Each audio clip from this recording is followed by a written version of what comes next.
और मैं अगले कवि के रूप में आमंत्रित करना चाहता हूं उन्हें, जो आज हमारे मंच पर आज दो कवियत्रियां बैठी हैं, एक को मूछे हैं एक को नहीं है। हम मूछों वाली उस कवियत्री को आमंत्रित करना चाहते हैं। मेरा आशय आदरणीय पवन बाके बिहारी जी से है। ये ब्राह्मण आदमी, बीच में कोरोना आया तो कवि सम्मेलन बंद हो गए। दादा ये दर्द बड़ा था हम लोगों का कि हम लोग कविता के भरोसे जीने वाले, उसी की रोटी खाने वाले, ये जो हुआ कि जो कोरोना आया तो पूरी तरह से कवि सम्मेलन बंद हो गए।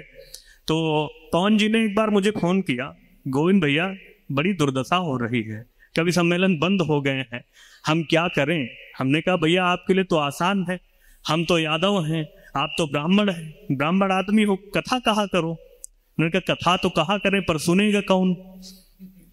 हमने कहा सुनने वाले भी मिल जाएंगे। प्रभात जी ने अभी एक तो नया सा ट्यूबवेल गड़वाया, उनके ट्यूबवेल पे कथा कहे और खेत में। तो उन्होंने कहा चलो अच्छा ठीक है। ये प्रभात जी को पकड़े, घेर घार के ले गए। प्रभात जी ने कथा करवाई ट्यूबवेल में, खेतों में। ये खेत पे पहुंचे, संयोग से उसी दिन जोरदार आंधी आ गई, इनकी कथा के कुछ पन्ने उड़ गए। कथा के कुछ पन्ने उड़ गए तो इन्होंने जैसे तैसे कथा निपटा दी। अब प्रभात जी ने कहा कि पांडे भैया आपने, पवन जी आपने कथा तो बड़ी अच्छी कही, पर इसमें लीलावती कलावती का वर्णन कहीं नहीं आया। अब इनका जवाब सुनना और तालियां बजाना जोरदार। इन्होंने कहा कि प्रभात जी लीलावती कलावती भले घरों की कन्याएं हैं, वो रात के किसी के ट्यूबवेल में नहीं आती। मैं एक और वाक्य है इनका है कि मैंने इनसे पूछा कि दादा हमारे ज़माने में व्हाट्सएप है, चैटिंग है, फेसबुक है, हम लोग जब अगर प्रेम मोहब्बत करनी होती है तो हम लोग सीधे सीधे मैसेज कर लेते हैं, सामने से रिप्लाई आ जाता, हम लोग प्रेम कर लेते हैं। आपके ज़माने में भी तो प्रेम होता रहा होगा, आप कैसे करते रहे। तो इन्होंने कहा कुछ नहीं गोविंद भाई, हम चले गए हरिद्वार, वहाँ से एक तो घंटी खरीद के ले आए। जब हमें प्रेम करने का मन होता तो हम घंटी बजा देते, आपकी भाभी आ जाती, हम लोग प्रेम कर लेते। हमने कहा दूसरा तरीका ये भी तो होता होगा कि भाभी जी को भी तो मन होता होगा प्रेम करने का। बोले हाँ उनका बहुत होता था, वो तो हर आधे घंटे में आती थी, पूछती थी घंटी बजाइए का। आदरणीय पवन बाके बिहारी जी स्वागत है आपका। हाँ इनकी फोटो खींच लो भैया। हाँ खींच लो भाई। उतनी देर से किसी की नहीं खींची सर, आपकी ही खींच रहे हैं। इस मंच का सबसे स्मार्ट कवि हो, ढंग से खींच लो भाई। हाँ। सर्वप्रथम मिथिला एकेडमी के सभागार में उपस्थित तमाम साहित्य अनुरागियों को मैं धन्यवाद देना चाहूंगा। चिलमी दौर में इन्होंने एक शुद्ध साहित्यिक सांस्कृतिक वातावरण देने की कोशिश करी है। बड़ा काफिया मिला के बात की है। इसके लिए मैं उन्हें बहुत बहुत धन्यवाद, दोनों को धन्यवाद। स्वागत। मैं कोई भी विद्वता की बात नहीं करूंगा। जी बिल्कुल नहीं। हमारे पहले जितने कवि आए हैं सारे विद्वान कवि आए हैं। मैं कोई भी विद्वता इसलिए भी नहीं करूंगा कि एक तो मैं बिहार से हूँ, अच्छा, दूसरा सोनाक्षी सिन्हा के गोत्र का हूँ। इसलिए कोई मैं विद्वता की बात नहीं करूंगा।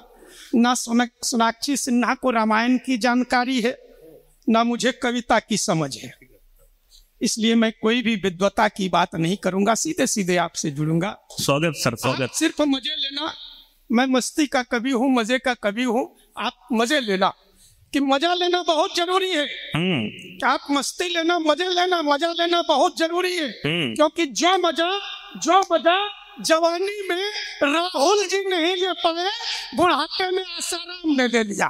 क्या बात है, क्या बात है, क्या बात है। आप मजे लेना, मस्ती लेना, कि मजे ना हो जीवन में तो समझो सुसाइड हो गया, कि मजे ना हो जीवन में तो समझो सुसाइड हो गया। मुझे उस बंदे की हुनर पर डाउट हो गया, और जिस बंदे की शादी पहली ही गर्लफ्रेंड से हो जाए।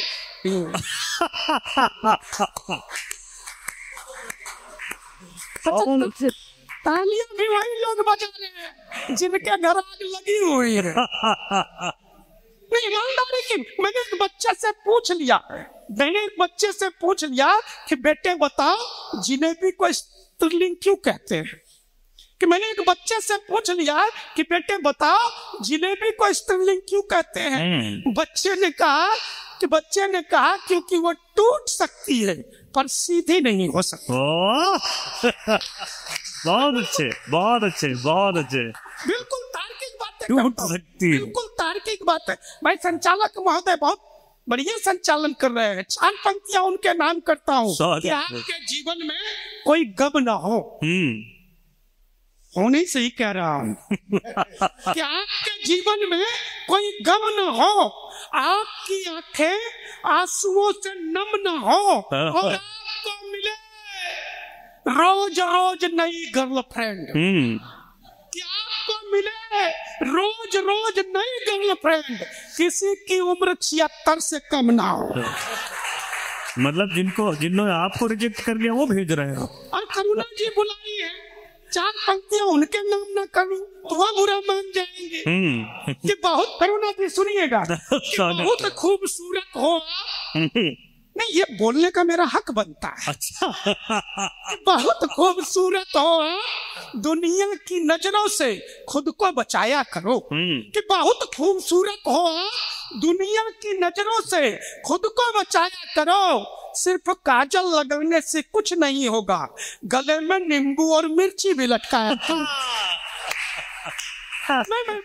मैं महिला शक्ति को प्रणाम करता हूँ साहब। प्रणाम तो मैं ऐसे करता हूँ, सुबह सुबह बिस्तर छोड़ते ही सर्वप्रथम पत्नी श्री के चरण स्पर्श करता हूँ। नहीं, जिसमें सर हिलाने की बात नहीं है, आप भी किया करो, मन मिजाज मस्तिष्क स्वस्थ रहेगा। लेकिन इसके बावजूद भी मैं कहता हूं साहब कि प्यार के मामले में महिलाएं बड़ी निष्ठुर होती हैं, हम पुरुष कोमल होते हैं। मैं उदाहरण देकर बताता हूं। बात पहुंचे तो आप समर्थन देना, ताली देना कि महिलाएं निष्ठुर होती हैं, हम पुरुष कोमल होते हैं।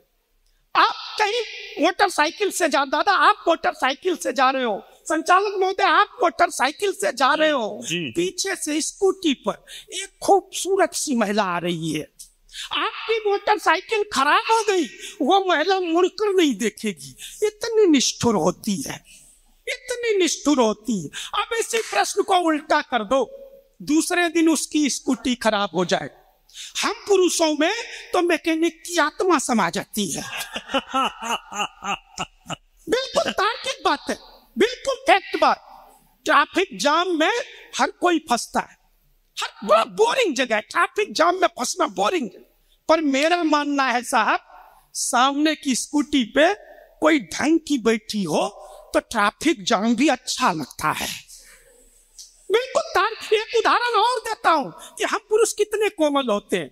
दुनिया की जितनी भी पत्नियां हैं कि दुनिया की जितनी भी पत्नियां हैं, अपने पति की बहनों को वो प्यार से नहीं देखती। एकदम फैक्ट बात। अपने पति की बहनों को वो प्यार से नहीं देखती। क्या बात। पर हम पतियों को देख लीजिए, क्या अनुभव।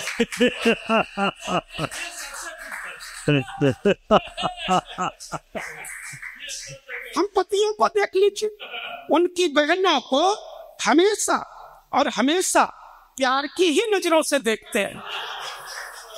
ये हम पुरुषों की महानता है साहब, पर हम अपनी महानता का ढिढोरा नहीं पीटते। क्या बात है। ये तो सिर्फ हंसने हंसाने की बात थी साहब। मनुस्मृति अध्याय 3 श्लोक 56 में लिखा है कि यत्र नार्यस्तु पूजन्ते रमन्ते तत्र देवता। क्या बात, क्या बात। तब मुझे भागलपुर की कवित्री आभा पूर्वे की पंक्तियां याद आती है। वो लिखती है कि नारी तुलसी दल रहे, कि नारी तुलसी दल रहे बेलपत्र मधुगंध, कि नारी तुलसी दल रहे बेलपत्र मधुगंध, गमले का कैक्टस नहीं नव का शीतल चंद, नारी सीता शारदा अनुसुईया की रीत, जीवन की यह मोक्षदा, वेदों का संगीत, वेदों का संगीत, वेदों का संगीत। बहुत अच्छे। तब मुझे मेरी ही पंक्तियां लिखी हुई याद आती है साहब कि नारी लोकसभा विधानसभा की थाल में परोसी जाने वाली व्यंजना नहीं, कि नारी लोकसभा विधानसभा की थाल में परोसी जाने वाली व्यंजना नहीं, नारी समाज का दूसरा पहिया है जो बनाए रखती है संतुलन, जो बनाए रखती है संतुलन, जो बनाए रखती है संतुलन। नारी श्रद्धा अर्पण समर्पण भेंट वस्तु नहीं है साहब, इसके अलावे भी बहुत कुछ है। जानने की जरूरत है, समझने की जरूरत है। हाँ, बहुत जल्दी आ गए। ये देरी से शुरू कितना है। अर्पण समर्पण भेंट वस्तु नहीं है साहब, इसके अलावे भी बहुत कुछ है। हाँ। जानने की जरूरत है, समझने की जरूरत है। मैं नारी शक्ति को स्थापित करने की कोशिश करता हूँ, एक कविता आप तक पहुंचाता हूँ। स्वागत स्वागत स्वागत स्वागत स्वागत सर। कि नारी नारी तुम्हारा मौन रहना संसार में फल फूल रहे, दुरात्माओं को जीवन देने के समान है। आप याद करना, पिछले दिनों जो देवरिया में घटना हुई थी, दिल्ली में जो घटना हुई, राजस्थान में जो घटना हुई, मणिपुर में, आए दिन झारखंड में घटनाएं घटती रहती है, लेकिन सारे लोग चुप्पी साधे हुए बैठे रहते हैं। तब मैं जो है आह्वान करता हूं महिला शक्ति का कि नारी नारी तुम्हारा मौन रहना संसार में फल फूल रहे, दुरात्माओं को जीवन देने के समान है। उठो उठो कि नींद से उठो, कि उठो नींद से उठो, जहां हो वहीं से उठो, कि उठो कि नींद से उठो, जहां हो वहीं से उठो, उठो कि गहराती चुप्पी के खिलाफ उठो, उठो कि गहराती चुप्पी के खिलाफ उठो, उठो कि बहसी दरिंदों के खिलाफ उठो, कि उठो कि बहसी दरिंदों के खिलाफ उठो, उठो कि कार्तिक में बौराए आवारे कुत्तों के विरुद्ध उठो, कि कार्तिक में बौराए आवारे कुत्तों के विरुद्ध उठो, उठो तो चंद्रमुखी नहीं ज्वालामुखी बंधनक उठो, उठो तो चंद्रमुखी नहीं ज्वालामुखी बंधनक उठो। जला दो दुरात्माओं की नीड़ को, बनकर दामनी एक भी शुंभ निशुंभ बचने ना पाए, कि एक भी शुंभ निशुंभ बचने ना पाए, उसके रक्त बीज धरा को छूने ना पाए, उन रक्तों का पान करो। धर विकराल रूप चामुंडा चंडी, कालिका चामुंडा चंडी